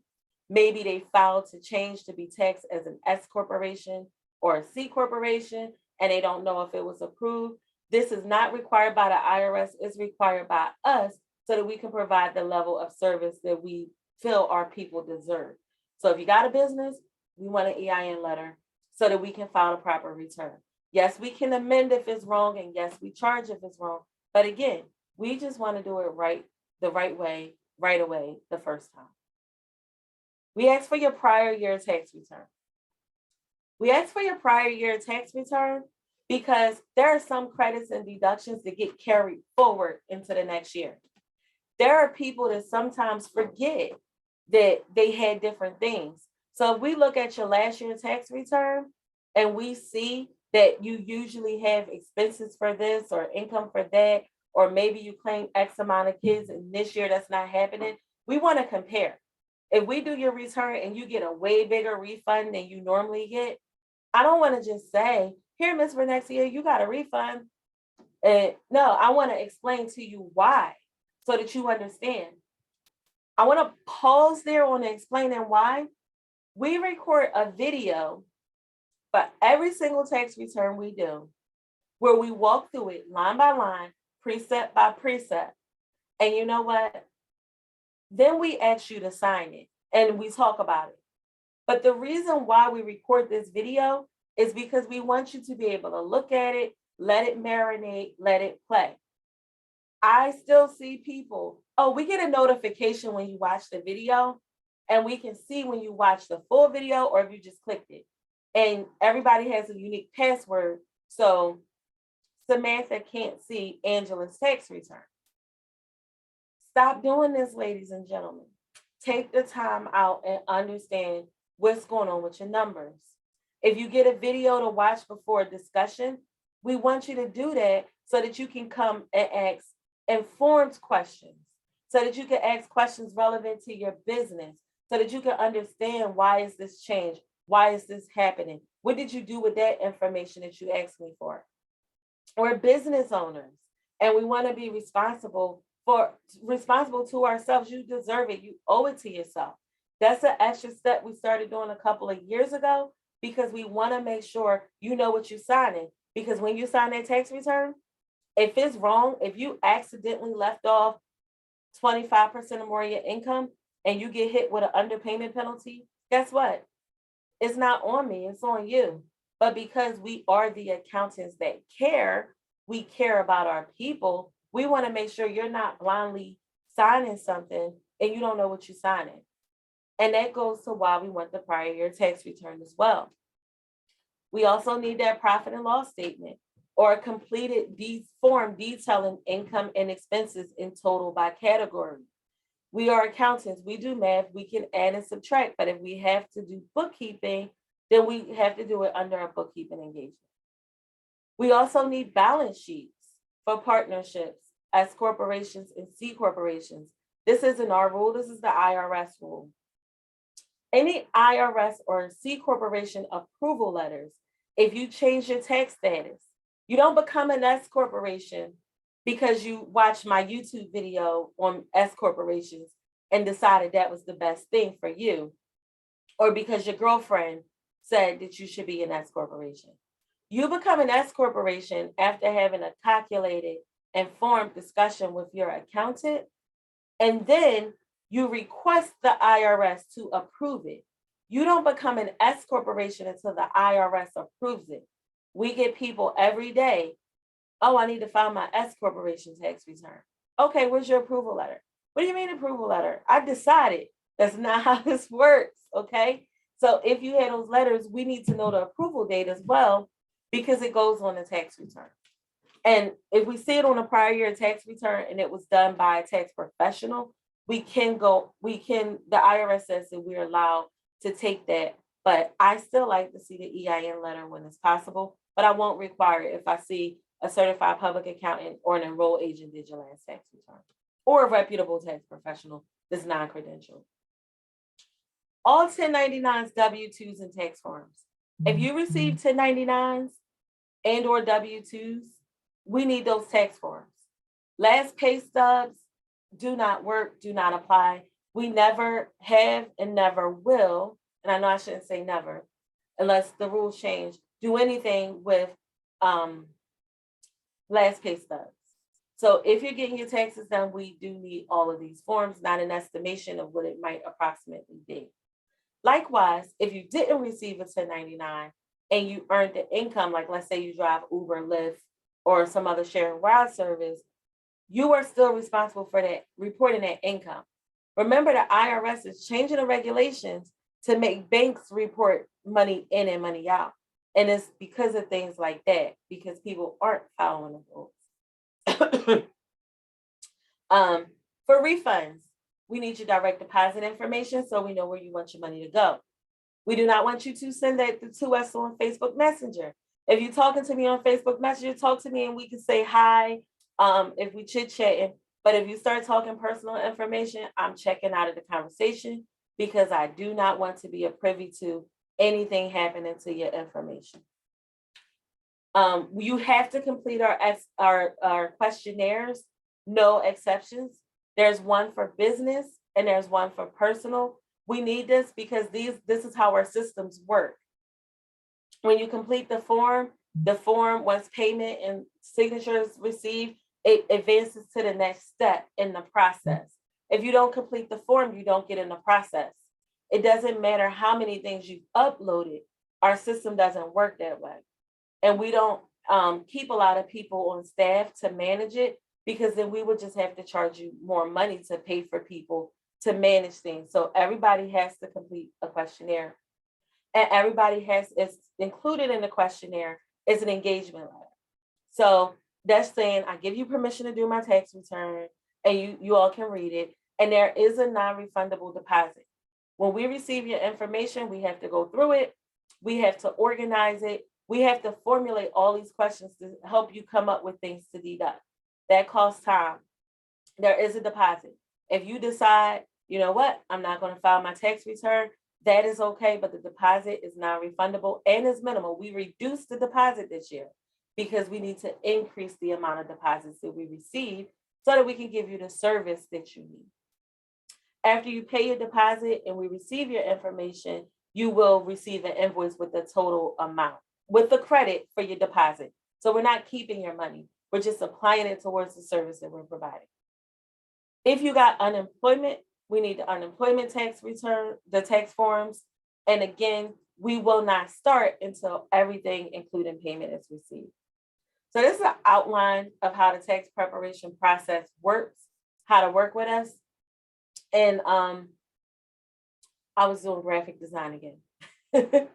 So first, Nancy comes along. She's going to complete our organizer, pay her deposit, and upload her documents. You can actually attach the documents to the organizer. So when you sit down and do your organizer, you can save yourself, and I'll actually show you a sample of it. You can save yourself a lot of stress if you have all your documents handy, if you scan them in and save them on your computer, all in one direction, please. If you have your documents, there's a box where you can actually upload your documents. Then we receive it, we request any additional information. Most of the information we request, honestly, is to help people save money in taxes. And if we have ever prepared your taxes, you know, we do ask a gazillion questions because we're looking for ways to keep more of your money in your pocket legally. After we receive whatever additional information we get, then we know exactly what we need to do for you, and we can invoice you. We will perform any necessary bookkeeping if we are engaged to do bookkeeping, and then tax preparation begins. We will contact you with questions in interview style, maybe some results. Then your tax return is finalized, and we give you the final results. We talk about it. You usually get a video first, somewhere in between here, that we want you to watch so you can show up, and you can it can be a discussion, it can be dialogue and not monologue. And you can be proactive in your tax situation. Then we send you e-filing consent. We cannot file your return until we receive written permission. Even if you say, okay, that's great, that's fine, I am required to have your signature on file proving that I had authority to electronically file it. You also get a copy of your tax return. It goes to our portal. Your first copy is included with preparation, is in your portal indefinitely. You can download it anytime. And then all signed and approved tax returns get e-filed with the IRS. Now, if you gave us 8 out of 10 documents, we are not starting. If you have information, we begin once we receive everything. Once your returns are filed, once your invoice is paid in full, we get all the information so we know how much your tax bill is, well, your tax fee is. If additional forms or facts are presented after the intake, an additional fee may apply. If you show up to have your tax return done and you present as a Schedule C, and then we get the EIN letter a week later after you produced it and we see you're an S-Corp, we will send you another invoice because additional work is done. If we have to have several conversations to collect information with you, that is billable time, and we will send you an invoice. And we do this every year because we don't want to do that. We want to get you done. So we want to make sure you're informed. We can't expect you to be on target with guidelines that we don't explain to you. All posted rates, which I will share with you, are starting rates, and your return will be billed based on the complexity, the work performed, and the forms required to do your return. Now, I do want to show y'all what one of these such forms look like. So there is a link, or you can access it from our website, individual or business taxes. We want to start with the business tax form first. And on this form, there's all of that information summarized, and then it just asks you for all of the things. You cannot go forward if you do not complete the form, and you cannot go forward if you do not provide certain information. This is to stop the form from coming. We don't want the incomplete forms to even come to us because we don't want to get bogged down with it. On the individual side, you'll see we ask you your date, your name. We ask all of this information, and there's a place to upload documents. You click that, you can upload a file from your computer, and you can also, in the uploading the files, you can save it, but for your security, you cannot go back into the form. So after you complete this form, you also get to create a client portal. If you're an existing client, you have one, but you get a client portal account, and that's where you'll be able to upload documents. Because I know we say it every year, but this year we are really making sure we follow that in light of everything that's been going on lately. So these are the organizer forms, and you can attach your documents there. It's best if you do. But if you don't, it's okay, because you will have a secure place to upload stuff. So if you would like to get started in having your taxes prepared, that form that I showed you and Mary from our team has posted in the chat box. Thank you, Mary. Mary is one of our newer to us tax preparers. But how do you get started? You will be able to complete the business tax preparation organizer. You'll complete the secure form, uploading all your financial statements and your tax documents. You're going to check your email. Look in your spam folder, and you'll receive an email after you complete your form, and it's going to have you create your account where you can access it. That's the only place you talk to us about your sensitive information. Within 3 business days, you'll receive a request if any additional information is needed. And I got a gift for the first person that submits a complete tax return. I'm going to make such a big deal about them if they give me permission to identify them. If not, I'll just get the second or the third person.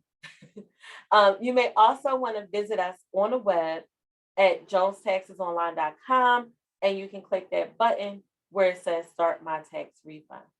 So now I know we talked about a whole lot of stuff today, and it's my hope that you found something, anything I said to be useful that's going to help you be ready so you don't have to get ready. And now I will open up the question and answer section. I did hit a few questions as I was talking, but I'm certain that I missed some of them. So I am going to find the questions. And I'll start with the questions is actually, oh, wow, we got 23. Okay, we're going to try this. Which tax returns were due on January 15th? That is a good question, Tara or Tara. There were no tax returns due on January 15th. Estimated tax payments were due on January the 18th. And it's usually the 15th. But the reason why it was the 18th was because Martin Luther King Day fell on that Monday. So those were estimated tax payments that were due. And then Tara had another question. If you're a single member, LLC, or sole proprietor, can you do your taxes by the April 15th deadline? Yes, you can do them by the April 15th deadline, but I encourage you not to hold too tight and fast to that deadline. Listen, your accountants are tired, okay? They had PPP, they had ERTC, EIDL, all the old heads quitting, more work, struggles to get employees just like everyone else in the country. We tired. we are not doing, and I know you're not talking to me, I'm just talking, putting the energy out there, letting you know I am speaking for all accountants right now, and I don't think any of them would be upset with me. We are tired, okay? We are not doing any tax returns up until the deadline this year. We said it last year, we shut down, we did pencils down. You don't want to wait until the deadline because it's just that much work out there, and people just aren't doing it anymore. April 15th, God willing, I really hope to be in Hawaii. So I'm going to pray that he orders my steps and gets me to be sitting in Hawaii on April 15th. How do you determine time and space when renting a home and not buying? Angela, the same way. If you are renting a home, you determine time and space the same way. The same questions get asked, the same calculations. The only difference is you get to write off a portion of your rent payment, whereas a person that has a mortgage does not get to write off the principal they pay in mortgage. Miss Latoya Simon, hi. She says, I believe you mentioned that the stabilization grant is not taxable or exempt. Can you elaborate? Stabilization grants. Federal, so we have federal and we have your state, if you have a state that has taxes. If your state has taxes, your state may, it's dependent upon the state. Your state may have you pay tax on that stabilization grant. The only state that I've seen that actually issued anything was the state of Louisiana. And I think Louisiana had the best food that I had. I don't know, Louisiana and Texas, they run neck to neck. You see my priorities and where I live, right? Now, federally, the stabilization grant is taxable, okay? So I hope that answers your question. So state-wise, it's going to depend on your state and what your state has said. Federally, it is taxable so far. Now, the IRS changes a lot of things. E-filing for individuals opens on the 24th.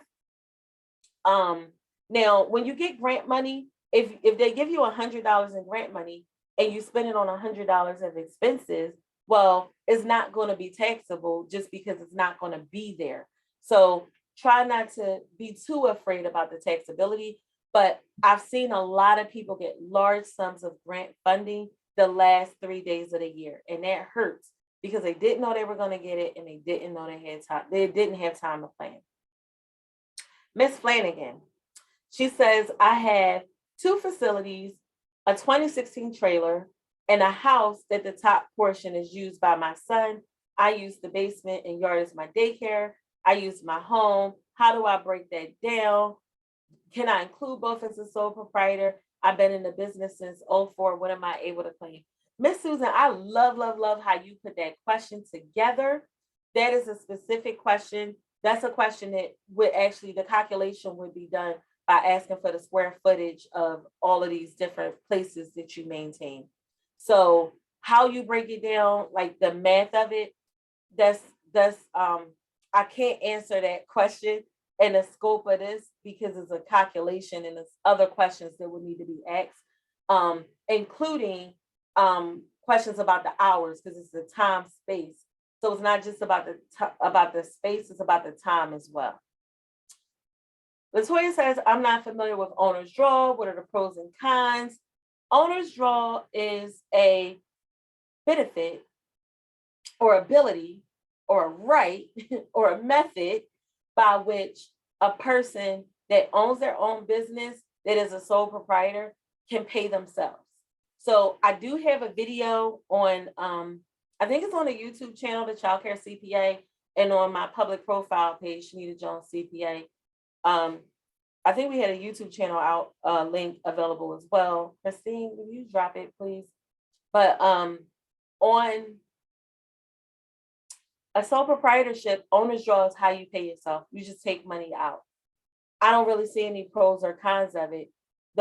If I had to give it a pro, the pro would be it's better to do that rather than to do your co-mingling within the business, especially if you have an LLC and make yourself pierce that corporate veil and ruin or deteriorate some of the protections you have as an LLC.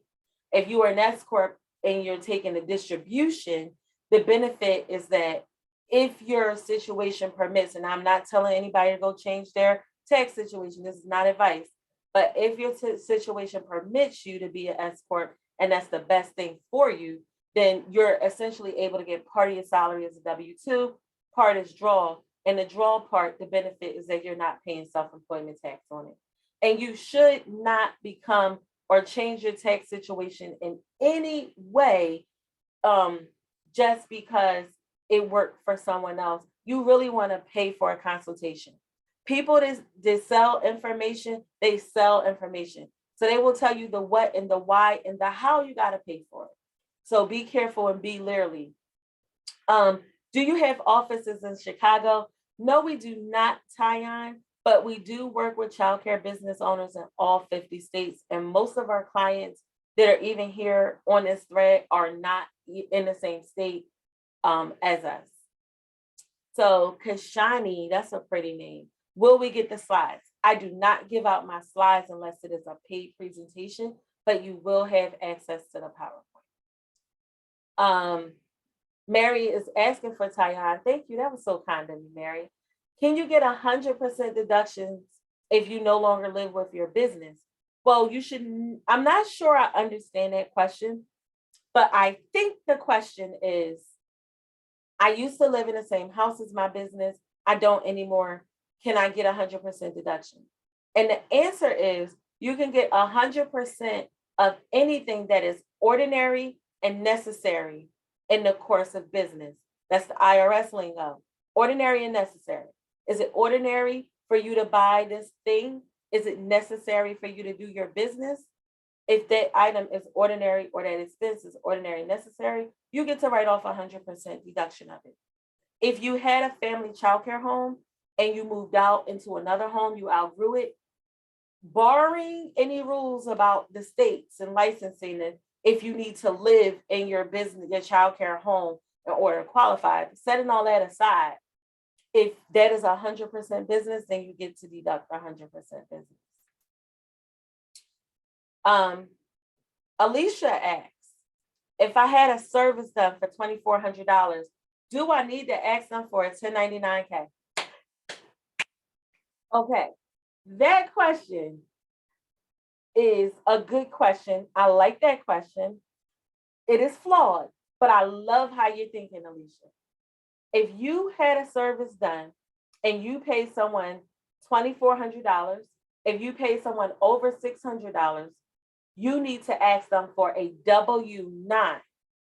And once you ask them for a W-9, you will be able to give them a 1099 NEC. If they provided a service, your landscaper, your handyman, your repairman, your lady that comes in and does yoga, your nurse. Now, when you get this W-9 form, you're going to read it.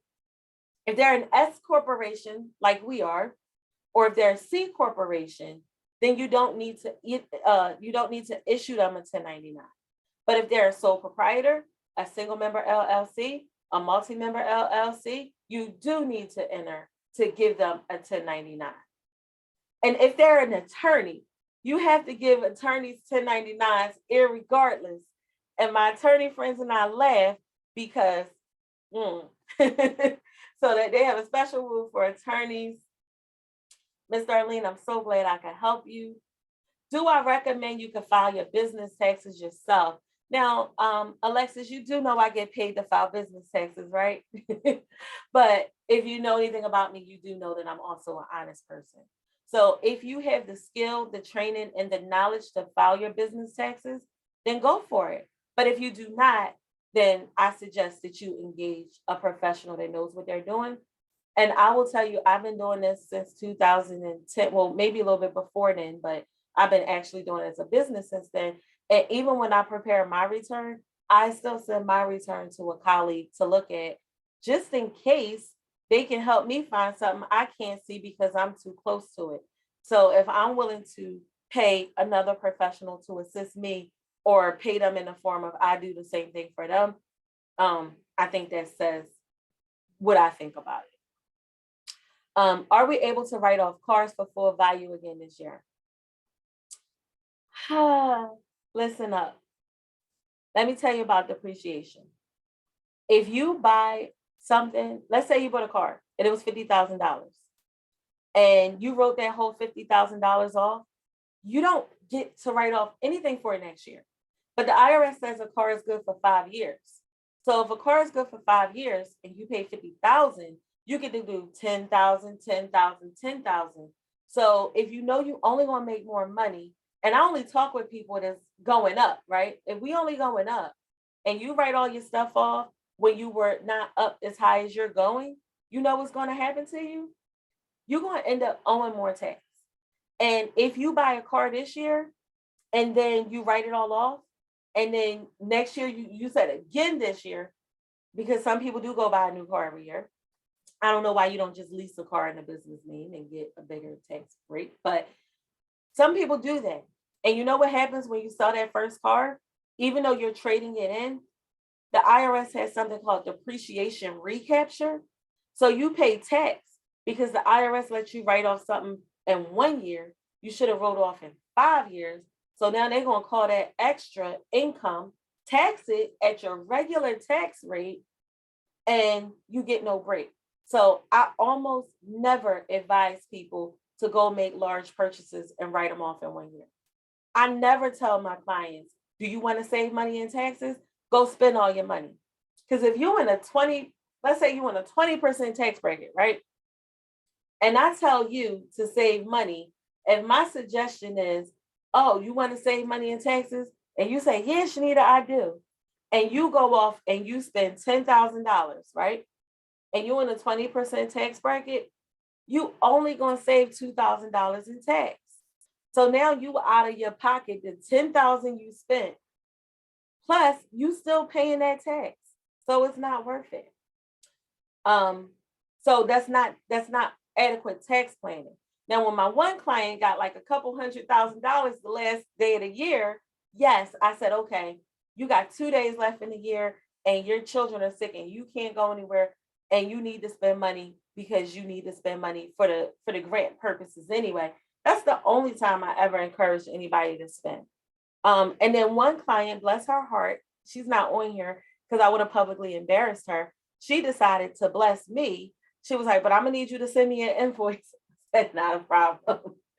Are you able to deduct several mortgage interests? I have my home, the interest on the daycare. I bought a property in July in another state.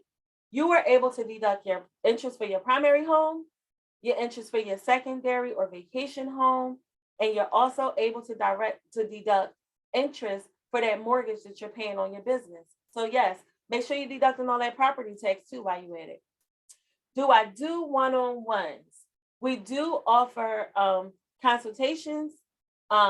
We do offer consultations. So I think someone from my team may have dropped that link below. We also offer small class settings where we actually have our first group. And I wasn't going to tell y'all tonight, but we are actually going to launch the next semester sooner than we thought, because we had a lot of people that wanted to get in after we closed the doors.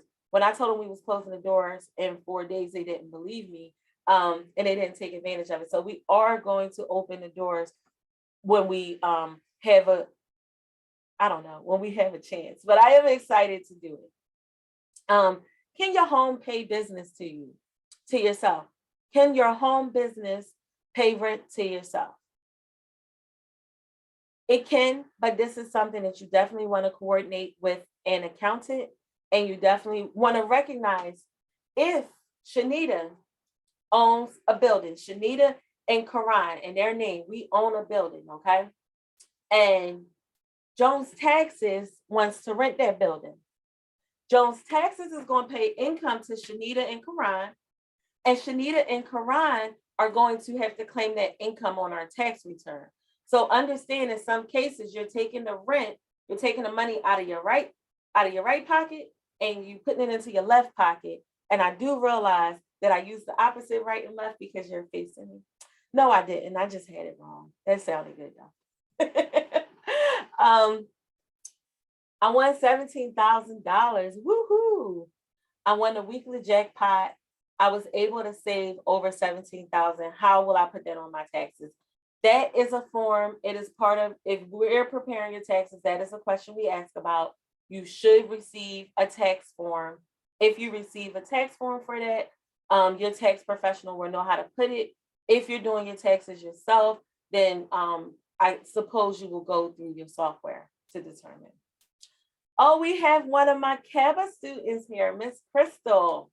Do you have a product list for gathering documents? Miss Crystal, you know I love my list. Yes, we do. We do have, and by product list, I'm assuming you mean like a checklist to know what to get. Yes, we have one, and it's actually embedded in the form, but we're actually, Miss Mary is probably going to put that together for us. But we'll also come up with a PDF for it. So yeah, that's a good idea. We can do that.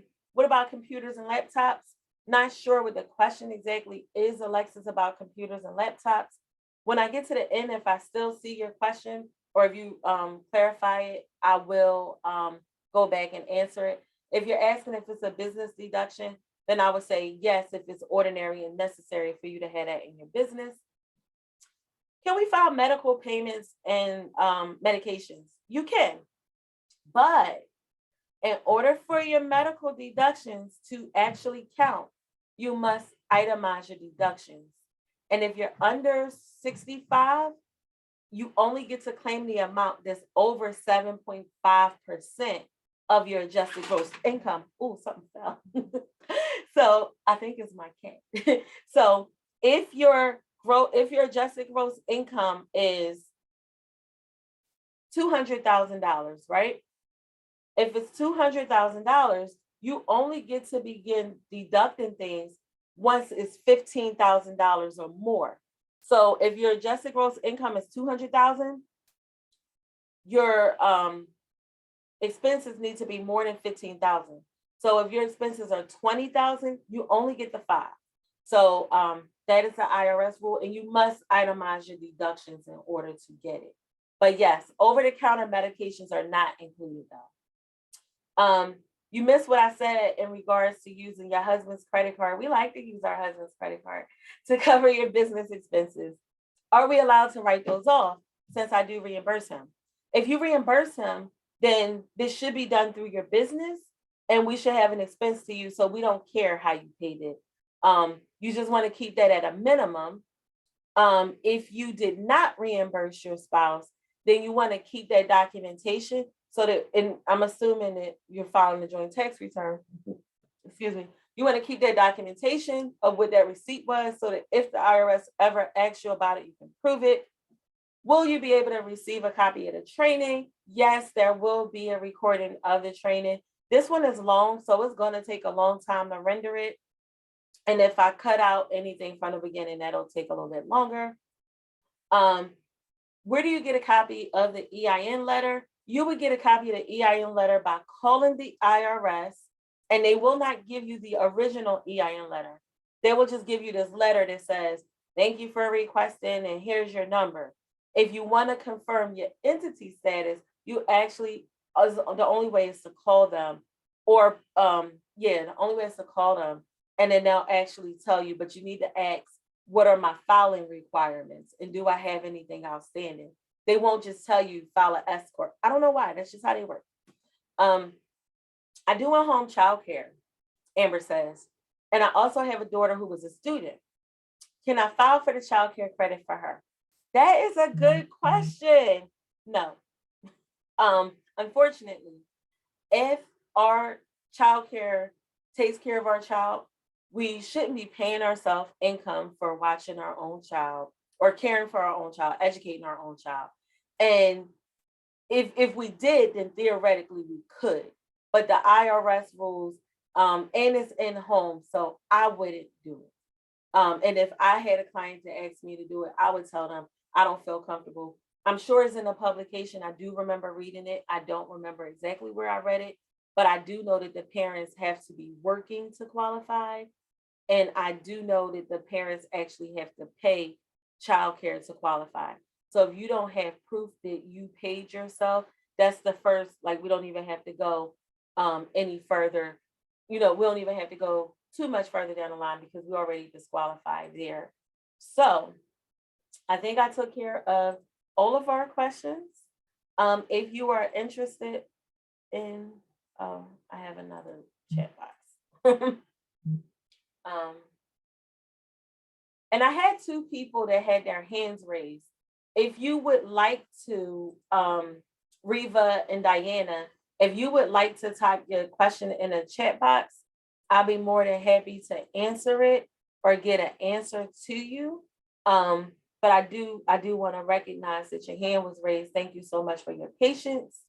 If you raise your hands, I'll get you an answer. If not, if you are not part of the Childcare Profit Strategy community on Facebook, that is where any follow-up questions, that is where we will be compiling all of the Q&A information that we had from the webinar. That is where you will be able to get it over in the Childcare Profit Strategy community. You can get it. I will provide the link for you. I don't think I asked them to come equipped with that, so I'll actually put it there for you. And during tax season, as changes emerge, as changes emerge during tax season, this is where we will post the news that you can use first. So if you are not in the Facebook group, be in the Facebook group, be in the know, be ready so you don't have to get ready. This is where you can get there.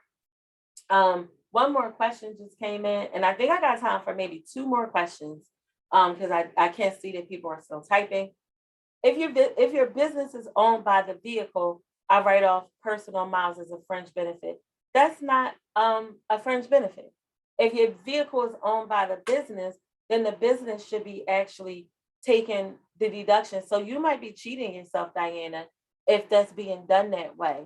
If I'm understanding your question correctly, you're saying your business owns your car and you write off personal miles. Oh, personal miles. Okay, I missed the word. Okay, I'm good with that. That's okay. And Diana, I don't know if you wanted to type your questions. Oh, there was Diana. Who's the other person? They put their hand down. So I see you need help. We'll be more than happy to talk about how we can help you. You can go over to the Facebook group. We will be posting the video on our YouTube channel. Facebook doesn't like it when you post your little YouTube videos on their platform. It hurts your algorithm. And when it hurts your algorithm, then you don't see it. Also, when you go to the Facebook group, something else that if you could do, it would really help us is when you go to the Facebook group, if you would be so kind as to make sure you follow, click on that you're following the group, then you'll see the group things when the group is posted. And like I said, I am really excited. I wasn't going to announce it tonight, but I saw some of the conversations going down in the chat.